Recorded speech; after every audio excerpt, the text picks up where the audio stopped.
So how's everybody doing? I'm loving it. I love it, but Henry hates it. He hates it. I love it. This is like the worst possible outcome for everybody. Yeah. Just, hey, fuck you. All right, yeah. Pardon me. I'm just going to sit here and kick you in the nuts for about 15 minutes. Is that all right? Can I give you guys a small storyteller secret? Yeah, absolutely. Okay, so when you guys first arrived, and Henry, I guess we'll go with Henry now, was asking to talk to the manager. And I was like, oh god, I have to make up a quick NPC that needs to be good really quick. I just happened to have Mr. Prophet's character sheet open. And so I took the last part of his sire's last name. Nice. And I was like, Nova sounds great. We're going to go with that. I mean, it actually fits the scene pretty good. I thought so. Oh my god. And the plot thickens. That was fun. This is not going to end well. I'm internally crying. Why are you crying? It's okay. You didn't die. I would have rather had a violent confrontation. No. I'm kidding. That would be a great idea. You and those NPCs in a fight. I wonder who would walk away. Me, because I'm split-seconding out the door.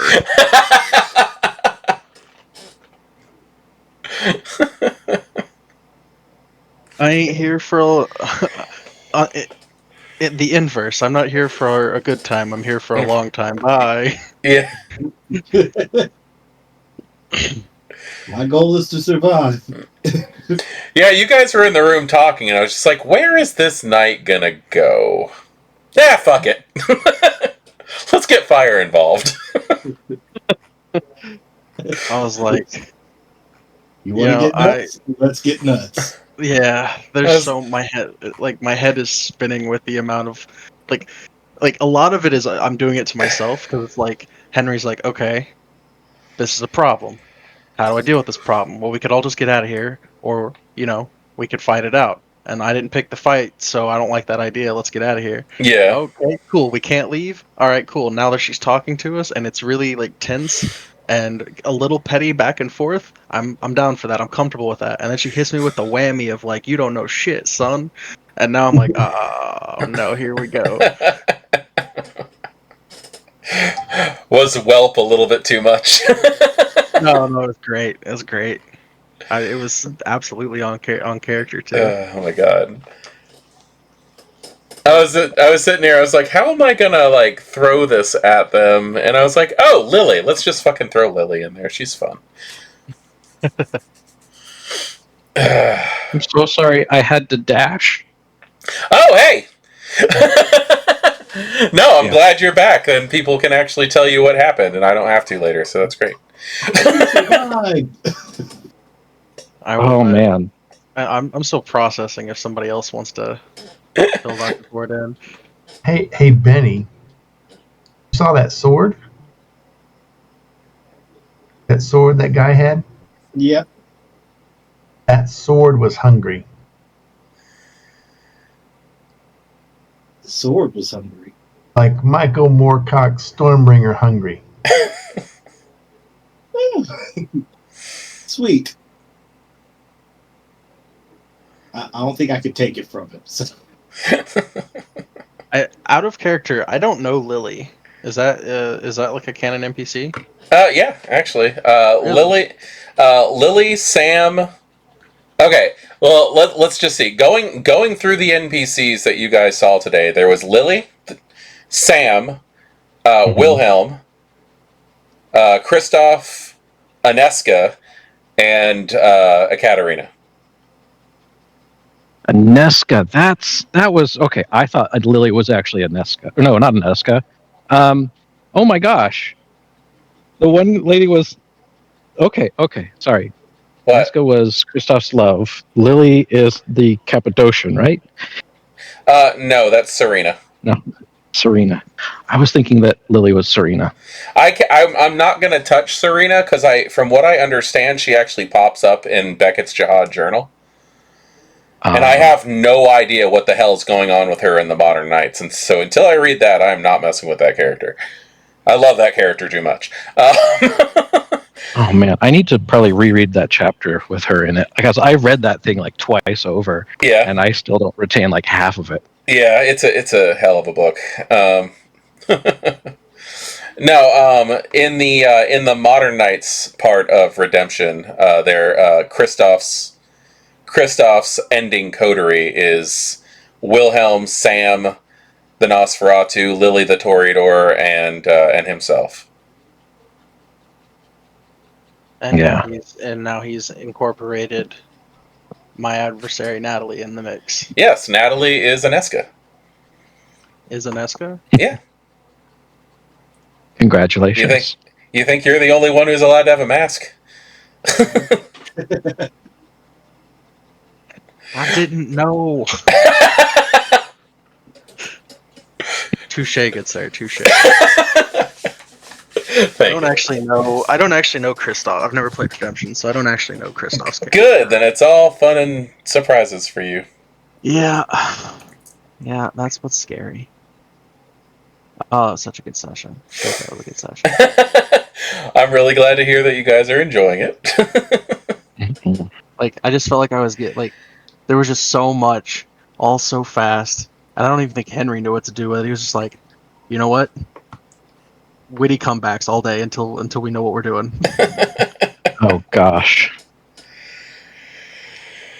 Yeah, so the moment that Ekaterina's all like, you know, you're all basically crabs in a pot, and you had a way out, and you gave it up. We didn't give up our way out. What are you talking about? The Archons, inviting the Archons. Yeah. The Archons in the tunnels. Yeah. Yeah. That doesn't give up our way out. But like so in my mind, I was picturing the metaphor of crabs in a pot.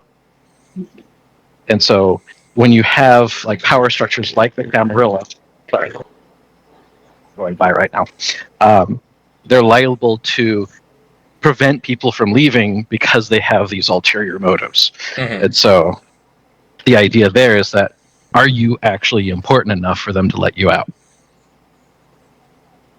And the simple answer to that question is, for Dr. Ford is no, you're not. You're just not important. Well, and this might be a rude awakening call for Henry if he's proved wrong. But in his mind, yes, he is. And therefore, so are all of you. We're on the express path to becoming a pack. I mean, yeah, I was gonna say, I'll say this right now. If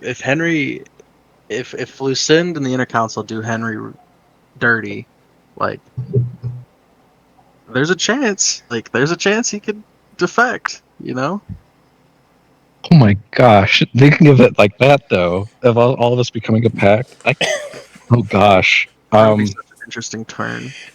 So there's going to be several problems with that. Campaign 2. Oh, Dr. Ford would become House Goratrix. Like by default. I think House Goratrix is actually Camarilla now. No? Are they? Yeah, I'm pretty sure. Mm. It's actually just style of practice now. Oh.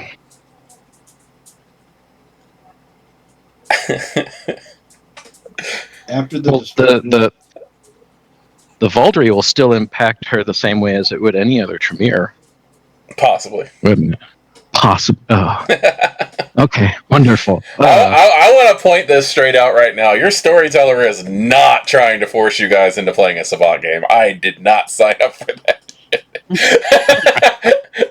But I will let you guys do whatever it is you're doing.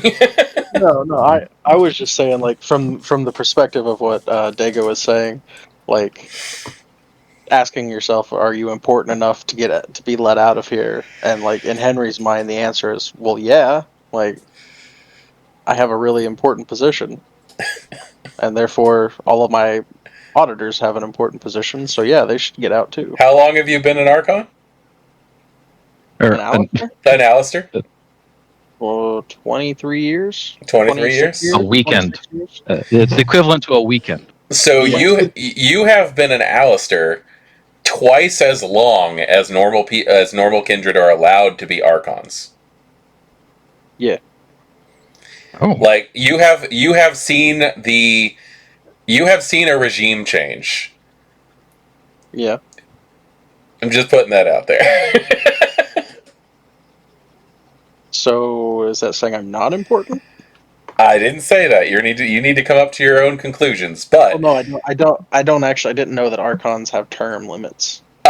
well, Archons don't have term limits. Justicars have term limits. Yeah. 13 years. So, like, technically, every 13 years, the Archons are fired and then reestablished.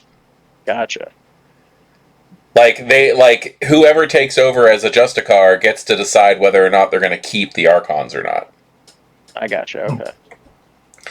And I really don't see Alistairs being that much different, truthfully, when it comes to that kind of thing. I don't know. Because if your boss gets replaced, they're going to have to decide whether or not they're keeping you. Well, the boss that they answer to is either, for Alistairs, is either Lucind, who started the Alistairs, or the Inner Council, who directs the Alistairs. Yeah, which you'd have to listen to the Inner Council. Like, you don't know who they are, so... Right, yeah. Lucind's the mediary. The voice, yeah. Yeah. Like, we get our orders from the Inner Council, but Lucind is usually the intermediary of who passes those commands down. You are just going to have to find out if you are that important to Lucind. God, I hope so. so one of my perspectives as a player, like if I were an Anarch, I would be saying, there is no Inner Council. You don't know who they are because they don't exist. I mean, that's very possible. It's just a lie given to you by your Justicars. It's very possible. I mean, before Hardestet got shorter, I mean, I kind of agreed with that. Of course, now I think the person who claims to be the Inner Council is Lucind, so... Probably. Mhm. I think Hardestet did it for a while, and then he died, and Lucind took over. Which is why she's now Justicar for life. It's true, yeah. There's no one there to question her authority. Exactly. Well, I've not seen a regime change with Lucind then, because she's been Justicar for life for True. like the entirety of my position.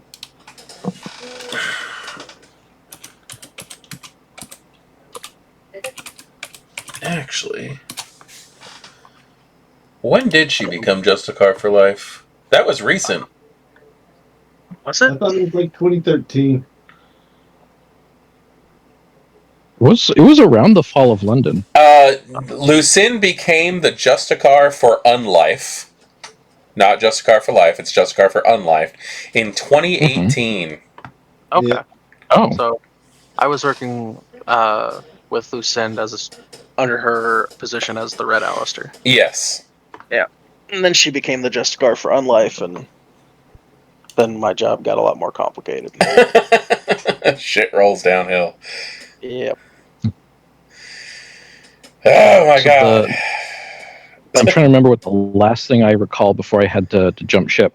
It was talking about what to do. I think Benny was having a retort against something that Ekaterina was saying, but I'm a little vague on the specific detail because I was like doing like 2 or 3 things at the same time, Yeah. and then realized I should just get off because I can't drive and have headphones on at the same time.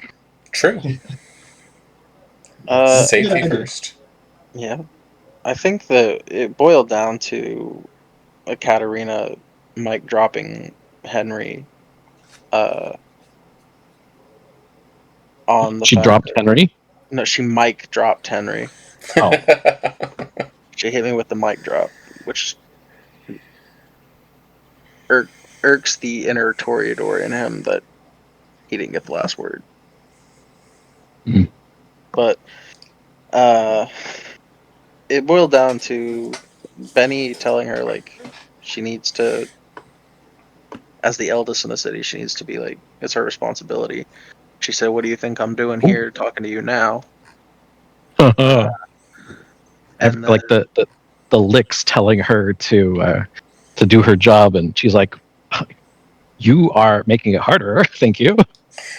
yeah, I think there was some back and forth, and like Henry was trying to make it known to her that he understands the threat of Echidna, not disputing that at all, but also get out of here with your ancient ass Sabbat dogma.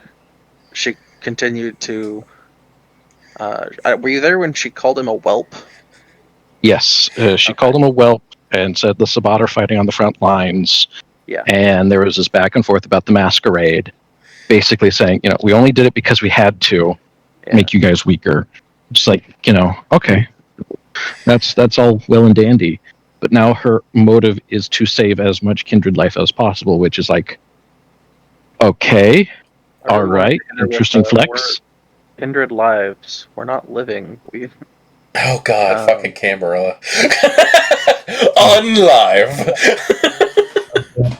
Gosh, it's just one of those things. Just like I Saving would the not. souls of damned people. Like it's redundant. I really think like the way the Camarilla talks classically sounds like the way you think the Sabbat should talk. Yeah. Like Yeah. the Camarilla are just like pretend to be human constantly, so they don't know, and they're just like, "Oh, I live over here." You mean you unlive over here? It's like, really, is everything a fucking dead pun to you? Like, fucking shut up. It's nothing. It's nothing but vampire dad jokes in the Camarilla. Fucking just shut up. I wasn't looking at it as like a specifics of like the exact word that she used or whatever. But No, well, that's not really on you. That's the Camarilla. Like, seriously, the Camarilla are like unlife. from the philosophical point of like you're trying to save the souls of damned undead. It seems like a lost cause anyway from the gate. Like, but anyways, I'm trying to recall the specifics of everything that was said, and if somebody knows them, feel free to jump in. Well, all I can really say is like the conversation just went on, and then Katarina was just like, you know what, fuck this, and left. Oh yeah, Oh gosh. I said she said something snappy, and I was just silent, and she's like, "What? No witty comeback?" And Henry said, "I'm just trying to figure out what your real angle here is." And she just kind of laughed, and I was like, as an Alistair, I'm playing the politics I play are 4D chess, but to an ancient like you, or to an elder of multiple centuries, it's nothing for you to play 5D chess. And she stood up. Everyone else stood up. She took a couple steps closer and was like, something along the lines of, that's the problem. If you would stop looking at it from such complex angles and just deal with what take the simple approach and deal with the actual issue at hand. Something, I forgot what her point was there at the very end, but then she mic dropped and walked away. Basically just saying that the Camarilla is like, they use politics for everything, including the stuff that isn't politics. Yeah. Mm-hmm. And she was just like, I'm done. I don't blame her. I mean, look, I wasn't trying to like. I'm not standing over here as the poster boy of the Camarilla by any stretch of the imagination. Says the Alistair. Hey, one, he didn't choose it, and two, he straight up told them when they asked you, "Are you 100% loyal to the Camarilla?" He said, "Any port in a storm." So he takes the opportunity he's presented with. Look, you are the second time I've had an Alistair in one of my games. Oh, really? You are, yes. The very first time that it happened is somebody accidentally killed a red lister, Oops. and they just made her an Alistair. Nice. She's like, I don't want to do this, and I'm like, I'm sorry, you passed the application process. Get over here. That's kind of how that shit works. Yeah, that's how Henry got the position. He was playing small-time politics in Chicago with Annabelle. And then he slipped and killed someone. Yeah. Which is actually super funny. I wish Riley was here for it. Because he said he kept wanting to call the arm of St. George the arm of St. Germain. Yeah. St. Germain is the Bruja that Henry killed. No! Yeah. Not Saint Germain. Yep. Which is so funny because in first edition Vampire the Masquerade, Count Saint Germain is a Bali. Yeah. There's so much back and forth. Yeah, his alias is Count Germain. And it might not be the Count Saint Germain. No. His name is Germain, and his alias is Count Germain. Yeah,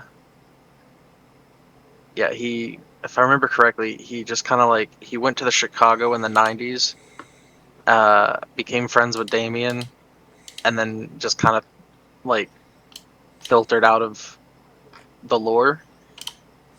Mm-hmm.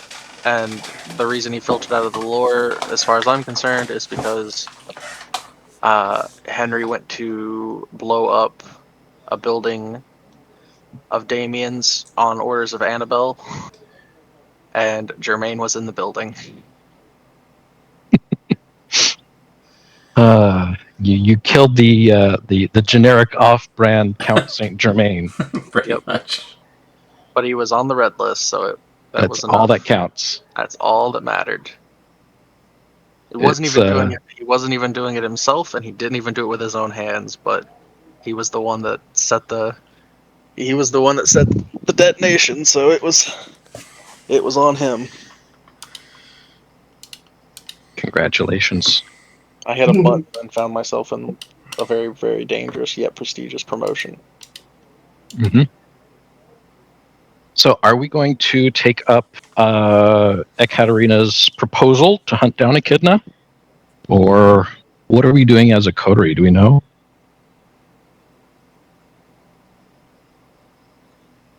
There are a lot of things we could do.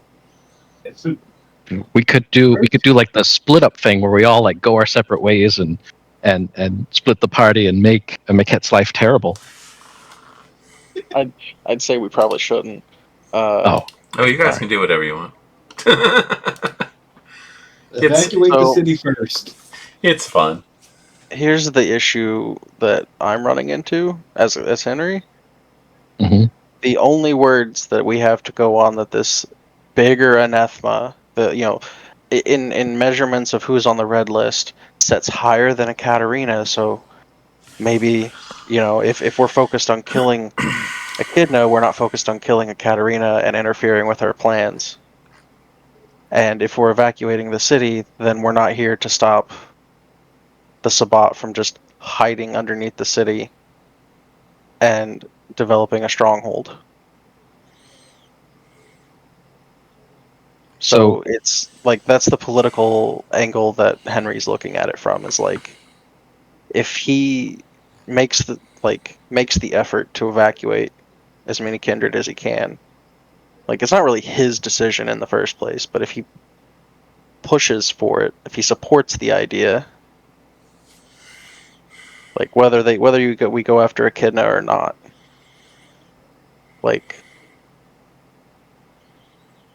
there's just a lot of backstabbery that he's just and maybe Ekaterina is completely correct that's the problem with the Camarilla, you're looking at everything like a backstab political move, but that is exactly what Henry's expecting. Mm-hmm. I mean, Camarilla will really fuck up your head when it comes to that kind of thing. Well, yeah, he's trying to see the different layers of what does she gain from us taking out Echidna, if Echidna's even really here in the first place. And the first answer is, well, we're not hunting her. So she skirts by again. Yeah. Well, we're not hunting her, and she had the perfect opportunity to do a TPK, so to speak. Yeah, she's not hunting us, apparently. Yeah. No. There's a coterie of Kindred that are a problem. They're in a room. Does anyone have an incendiary grenade? Oh yeah, she also owns that club. Katerina owns the club that we just... Yeah, that's how she found out we were there. Oh, Yeah, I found that out talking to the manager, Nova. oh. After the fact or before the fact? After the fact. Oh. She kissed Henry on the cheek and was like, "You're cute, but she brings the money." And so yeah, Nova I tells did not kill her. her when any kindred comes into the building. Oh gosh. So there was a couple things that went through my mind as a player, and also would have gone through kind of like Dr. Ford's mind. The tunnels don't belong to Katerina. Yeah. No matter what she says, they don't belong to her. That's why I said your tunnels. Yes, but at the same time, if she doesn't care that we trespass, so to speak, then like, what's the point of making a claim that she owns them? Yeah. Well, it's just like her saying, why are there Archons in my tunnels? Oh, we don't care about the Archons. Yeah. If you didn't care, why would you ask? Weird flex, but okay. Yeah. There were a couple instances like that where it's all like, I'm not going to question this statement, but this is wrong. Yeah. Or like when she said, you asked her, or somebody asked her, like, are you trapped? Are you trapped here too then? And she's like, Yes. well, I am now. Well, if you would take care of the Archons yourselves, then you're not. Yeah. So weird flex. What that is, even if she does take care of something, they do take care of the Archons, I'm guaranteeing you there's going to be some loss of kindred life. Yeah, absolutely. Trying to avoid. Mm-hmm. Her and her pet. Yeah. There's some things that just don't add up. Her plan is to get all the kindred out of the city, but then, like Prophet would ask, well, what's the relationship between the Sabbat and the elders? Because then they'd have a sleeping mega elder at their disposal. Uh-huh. Mm-hmm. I don't think it's actually her plan to evacuate the city of all kindred. I think that's just something that she wants our coterie to do. Yeah. And it would be nice if we succeeded for her. About kindred life. She cares about herself. Her track record shows that. A diablerie party on that fucking yep. Methuselah. So she gets all the kindred out of the city. The hunters calm down. Gives her time to find the elder, diablerize it, and be on her way. But that's if you're looking at her as strictly a Sabbat member. Because like having played the redemption game, she's clearly playing her part in the jihad, so to speak, or the Gehenna War. And it's not necessarily to become more powerful. It's more she has certain ideals that she's looking to uphold. So as a player, I see her as trying to be an idealist, trying to uphold even unreasonable standards for herself, and then judging everyone else for not meeting them. That's totally true. So she probably sincerely wants to destroy Echidna, like is my take as a player. But she doesn't want to do it with massive loss of life, like that happened in Calcutta. She doesn't want to see another London happen or Vienna. They're like, those are like her convictions, and she's willing to break them if she can satisfy her tenets, so to speak. Right. So it would be convenient for her if we solved one of her problems for her, is kind of how I'm seeing it. Yeah. I mean, I don't disagree with that perspective on it. I think that that's very likely one facet to it. Whether or not she's going to diablerize Echidna or actually destroy Echidna for the sake of all Kindred, like whatever. The point may is, not have actually made that decision yet. Yeah, maybe she has, maybe she hasn't, and we'll see what happens. I guess if we let it get to that point, we'll find out, or we won't. But I completely agree that she's looking to have us, help take care of her moral quandary while she does the dirty work, so to speak. Or goes after her true goal. And maybe she's trying to maintain her moral stance as well as her crazy desire to destroy elders. I'm not really sure. I don't know. I know of Katarina otherwise. I know enough about her to know she's dangerous. I don't know the specifics of her personality or her character. I just know that I know what's written about her on the surface level. And she comes off to me as somebody who's really good at playing every angle she can play. Mm-hmm. As a player, I kind of see her as one of the good guys of World of Darkness. Really? Yeah, even though that's probably the wrong read of her. That's how I see her, because I kind of empathize with her methodology. But that's really it. As Dr. Ford, as a character, okay, that was scary. Let's not do that again. Yeah. I kind of wish I didn't have to duck out, because half of the things that she was hearing Henry and Benny say, she was just kind of don't say that. This is not the time to antagonize someone who's just going to kill us all if we don't do what she says. Well, this is your first time in the room with the Diablerist? I don't think you were here for it when I said it, Dega, but I was on one hand, I'm okay, Henry doesn't ever go after a target. Henry doesn't engage a target in a fight unless he's the one who arranged the fight. I think you said something like that just before the obfuscate dropped. Yeah, and so yeah. Sorry, I made you guys a little hungrier when the obfuscate had to go. It's the only thing that I thought of that she had that I could use. Oh, it's okay. That was a solid choice. That was just smart. That was just a smart play. But the idea was I almost would have preferred just a physical confrontation. Or Mekhet's no, you wouldn't. And I was yeah.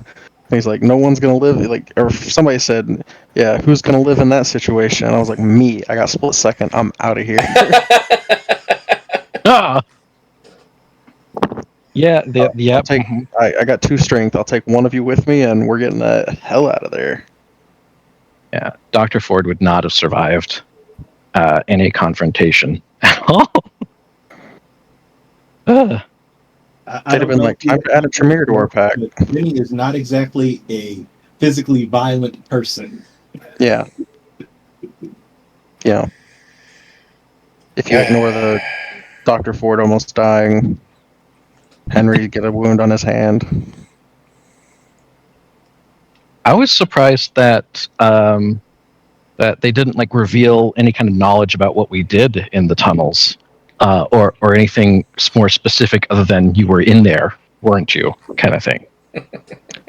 Yeah, she managed to say a lot, and I honestly think that she played she knew more than maybe she did. It's not that I don't believe she has the means of knowing all of that information, but it could very well have been just her playing big so that she could get information from us. She probably knew about the arm of St. George, and she probably knew what it meant when the fire went out. She probably found had a way of knowing when her ward got broken. So I'm thinking just those 2 pieces of information, really, 2 or 3, is enough for her to make that conclusion. Sure, but what about the part of knowing what the why did she, if she knew what the hunters were doing, Why did she care that I informed my coterie? Because I was gonna, just to clarify, I was totally going to fill you guys in on all of that, but then no, I was, honest to God, I had it planned I out. believe you. I just want to say I had this I had it planned out in my head that after I got everyone to make their decision, I was gonna call loose end and be like, okay, here's all the cards on the table. You know, I'd like to introduce you to the Red Alistair. But yeah, why did she care? I think because she just simply did. And she probably expected you to have kept any and all possible secrets. So the fact that you told us anything at all probably would have surprised her. I think the way that she read you as a character is you play the politics game. Probably because that's what she got from Natalie, quote unquote, about your personality. Yeah, that's very possible.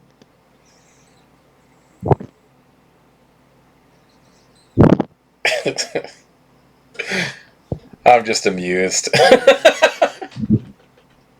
Yeah, I'm spiraling down the rabbit hole. A big part of Dr. Ford's tendency to jump to conclusions is just me being neurotic. I love the neuroticness of Dr. Ford. I really do. And Mr. Prophet is just fun to throw premonitions at from time to time. Yeah. Oh, gosh, yeah.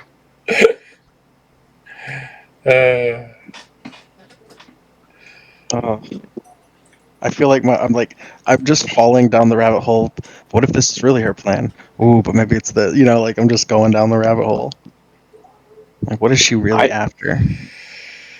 And see and maybe I'm the only one who believes this, but I actually was gonna throw Mekhet a huge applause for playing her that way, because to me that's what the character seems like. Somebody it's everything I've read about Catherine Weiss is what is it that she's actually after? She goes through all of these grandiose schemes to make things happen, but why? she sets up all these dominoes and then delivers the thing that will tip them over, and then for what purpose? There are hundreds of Kindred's lives that she's affecting in the process of doing these things, and it's all to some purpose, but what is it? So I don't know if that was intentional or not, but that's I was going to throw you some praise for that. No, thank you. I will accept that. Yes. Nice.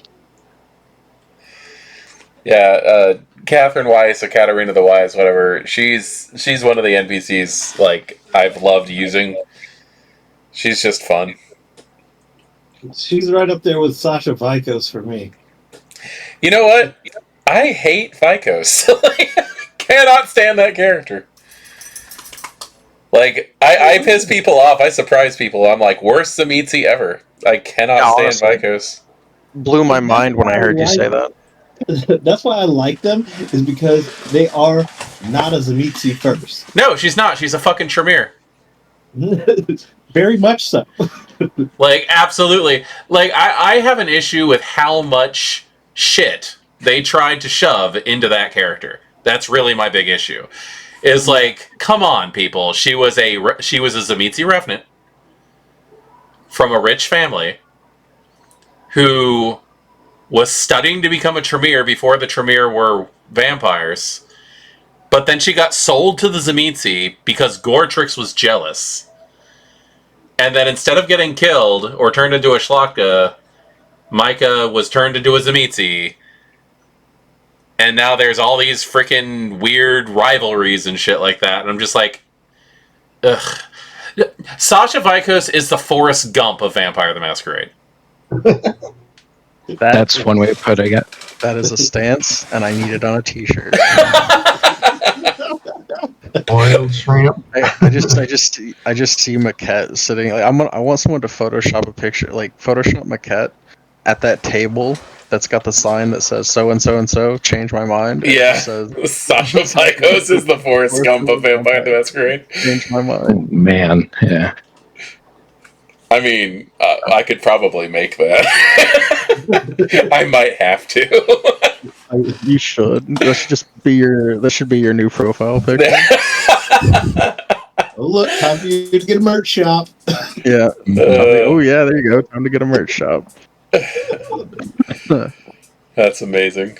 Anyway, yeah, no, I hate that character, and everybody's so shocked. They're like, "But you love the Tzimisce." I was like, "Yeah, that's why I can't stand Vikos." Vikos is a terrible Tzimisce. Like, Vikos has had one scene in anything that Vikos has been in that made me go, "Okay, they know what they're talking about." But the rest of the time, I'm just like, "What the fuck is the purpose of anything you're doing?" But like the scene in Washington D.C. where Vikos finds out that they had a child they didn't know about. Funny enough, named Anthony. I've not gotten to that part in the book. Oh, I don't want to fuck it for you then, because it's such a good scene. It's like the only scene that's worth having Vikos in. Yeah, I'm like halfway through what was it? I'm in volume 2 of like where they compiled all of the clan books. Yes. Or the clan novels. Oh, those are so much better because they fixed the time issues in the clan books. I was like, I don't want to read separate timelines and get introduced to characters halfway through their story. No, it's perfectly in like chronological order and everything. If you get those are so good. That's how I read them. Yeah, I haven't gotten too far recently, but I've just been in volume 2 for like forever. Yeah.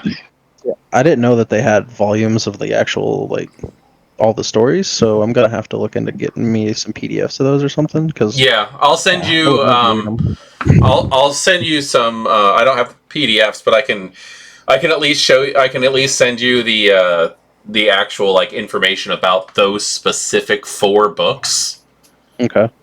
So that you don't end up getting the wrong ones, because there's so many fucking novels.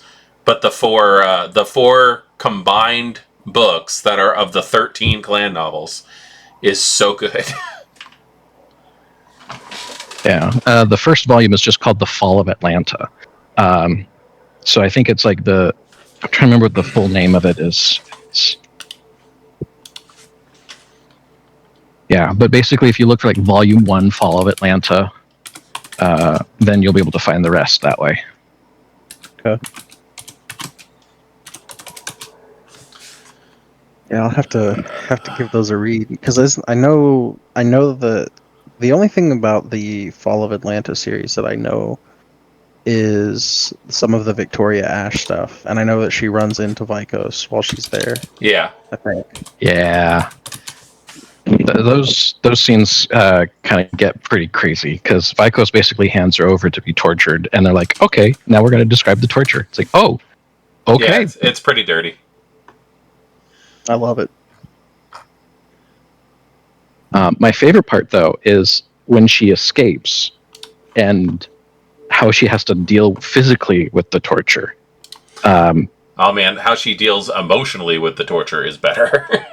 Yes, but like the covering up of the fact that she was tortured and doing all that kind of stuff, that was intense. Let me see. Okay, hold on. There is The Fall of Atlanta, followed by The Eye of Gehenna. Yeah. And then Bloody September, and then Endgames. And then there's also a small book called Anthologies, which is like a tiny one, and it kind of wraps up everything. Okay. So we got to hear a little bit of Benny's opinion on it and Henry's opinion on it. But what's everybody else's opinion on like the antediluvians and Gehenna? Yeah. Well, you weren't there when Dr. Ford got to spew her opinion about all that nonsense. No, I wasn't. She thinks it's nonsense. She thinks the story of Cain is a nice story. Yeah. But because she doesn't believe in a biblical flood, then why call them antediluvians when that's not what actually happened? So you just disagree with the name. Well, it's more than just that. Like, if the whole foundation of the story are these historical events that she is of the opinion that never happened, then they're all stories, and it's convenient that everyone seems to believe them. Henry's, like, to summarize it, Henry's opinions are, yeah, there are really old vampires out there. What do you think happens when they wake up? They're hungry. You're just you're self-fulfilling the prophecy of your own dogma. Like, you wake them up, they're going to eat everyone. That's what happens. And what's Mr. Prophet's opinion of it all? Prophet doesn't necessarily have an opinion, but I think one of the fun things for me is when Prophet throws out, like, we could make this like a vampire tourist education thing. Then he's like, no, you can't do this. So Prophet sees it as like, okay, there's secrets being covered up. How do I learn about this without getting in trouble?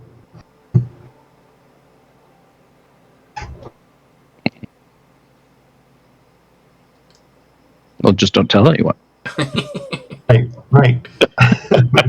Good luck with that, though. You live within the confines of the ivory tower and say what they want to hear.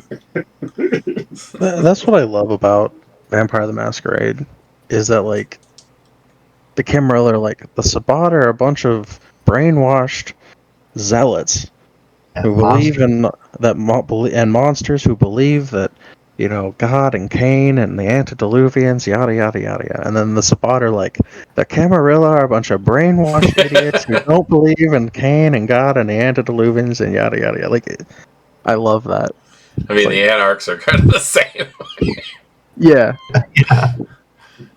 It's all the same organization. They're just different levels of hostility. Yeah. It's like, just one coin. See, the thing I want to do is, like, one day I want to play someone who is play an Artarchus, but, like, it's so hard to do that. Like, I want to play a game where it's possible, but it's really hard to do it, especially if you're playing, like, fledglings or neonates. Yeah. So if you play a character who's got, like, who can stand on their own 2 feet, like, without the need of all the politics, it's maybe a little easier to do, but... Well, sometimes it's hard even then. Like, I ran Black Sheep for 13 weeks, and the characters were just so pulled into all the politics of being a Hecata. Mm-hmm. Because there are so many freaking politics with, like, the different bloodlines and clans that got pulled into that organization, and, like, how can they do things without pissing off the Camarilla and stuff like that? It can get even more crazy that way too. Yeah, that's true.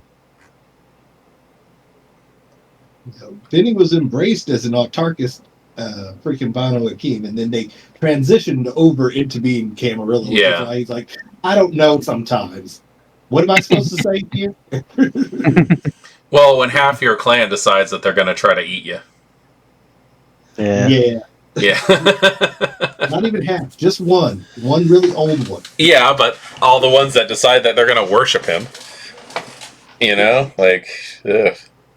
That's why I was like, hey, I know the fallout of something old waking up. It is bad. It's real bad. Mm-hmm. Like, Henry was in Chicago during the Week of Nightmares. Oh, no, wait. The Week of Nightmares happened in '99? Yeah. Okay, so now he was in Berlin undergoing... Which means you were even closer, so you would have felt those dreams and everything even more than the Kindred from in the United States. Yeah. Yeah, like I said, he's not, like, here to argue that that there aren't ancient ass vampires who are ridiculously powerful and who will kill all of us when we wake up. He's just against the idea of the dogmatic approach of it's Gehenna, it's the end of days. It's like, No, it's just common sense, guys. I was like really trying to hold laughter in it because like you were just like you're like screw the Sabbat dogma over and over again, and like the whole time they're just sitting there like we didn't say shit about our agenda. we didn't talk about dogma at all. Well, at least they're talking about like they go to the antediluvians and the Camarilla being, brainwashing everybody, and it's like, okay, spare me your like ideological differences here for a second. What do you want? Like, just what do you want? Sorry, let me change my vocabulary. There's a big mean thing that's gonna eat you. There you go. Is that better? Yeah. Mm-hmm. Oh god. Yeah, I think it was actually the Camarilla that like hunted down Echidna, chased it to Prague, and then lost it. Oh, really? Oh, lovely. And then yeah. I have a bigger question. Uh-huh. So you're telling me that, like, just want to clarify, you're telling me that Echidna is not my fault. There was a point. Yet. Okay. Why would I say it was your fault? Because I Not your fault yet. Natalie is a problem because it's an adversary that I bought on my sheet. Yes. Uh-huh. Katarina is a problem because of the lore sheet that I bought. Yeah. Uh-huh. And I thought, like, I was cool with that. You're blaming yourself on Echidna too? I was ground, like, that made sense. And I was like, all right, I can deal with this. Maybe. Like, I'm just going to do what I can to survive it. We'll deal with that when it comes to it. No, Echidna's just part of the... And then you tell me Echidna's here, and I'm like, wait, did Tony 5D chess me too? Like, is Katarina not not the red lister I'm supposed to deal with? So I just wanted to get clarification that it wasn't my fault. Echidna is actually in the standard history of Prague. Good. We can't. All right, you all heard him say it. It's not my fault. No. Echidna is effectively just another situation like the prince that's in the coffin. Oh, okay. Like, you guys didn't do that. That just happens to be part of White Wolf history. Yeah. You know? I want to wake up that guy at some point. Prague is such a crazy fucking place. Don't wake him up. Why? Just because he's a Toreador. No. What? Filing an ethics complaint. I have hobbies too. Like, I'm not all business all the time.